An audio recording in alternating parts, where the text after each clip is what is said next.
Now, love her or hate her, there's no denying that there's something about Dannii Minogue. Yes, she truly has the X factor. We caught up with one of Australia's biggest exports in a no-holds-barred interview to talk posing for Playboy, her sister Kylie's cancer, and her reputation as an ice queen.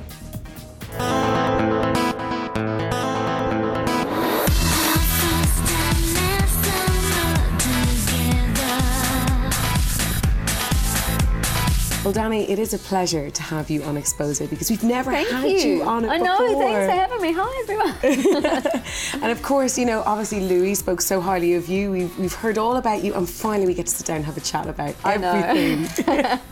I know, we're friends now, me and Louis. I know, good friends, yeah. Yeah, it took a while. Yes, Dannii and Louis are getting on brilliantly now, but Dannii is constantly fighting to shake off the Ice Queen image. It's funny because Louis was the first to say, oh, I thought, you know, when you joined the show, you're a very icy and very cold person. I said, Louis, that is so not me. Yeah, no. But I said, if I'm pushed by somebody, or if there's bad karma around bad vibes, I don't get involved. I'm not someone that jumps in the fighting ring and says, come on. Da, da. You're non-confrontational. Yeah, I don't like getting involved. So I said, I just sat back and I just shut up. I didn't say anything. And I guess that came across as really cold and icy. And I was really sad for that because it's not how I am at all.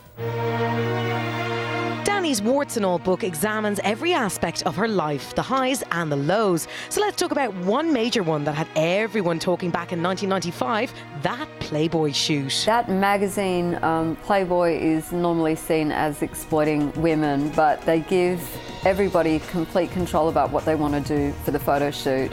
So you get to choose everything and what you want to do, and my shots were very tasteful before you start imagining anything. Book, by the way. It was actually very liberating, and I felt that from doing that, it sort of gave me my power back, my femininity, control of my life, sorting out my financial problems.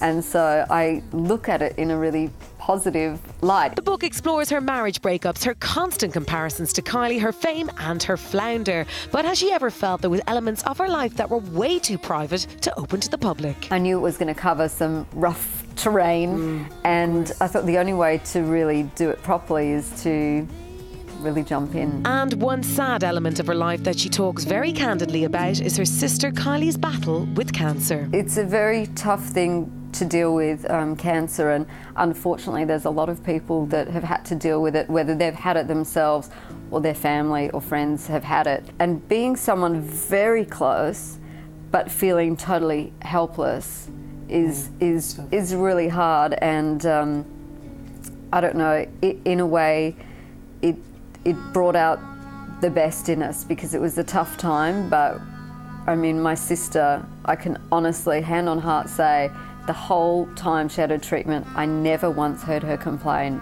No. And I think back to it now and I think that is amazing. Like, I've got a cold today and I'm going to be whinging all day about it. But she's so stoic and strong, and just, I really have always looked up to her since I've been a very little girl, but even more so going through that. And you have to find strength in yourself as a daughter, as a sister, to just be there and be alongside that and try and be supportive. But you know what it's like, it's hard.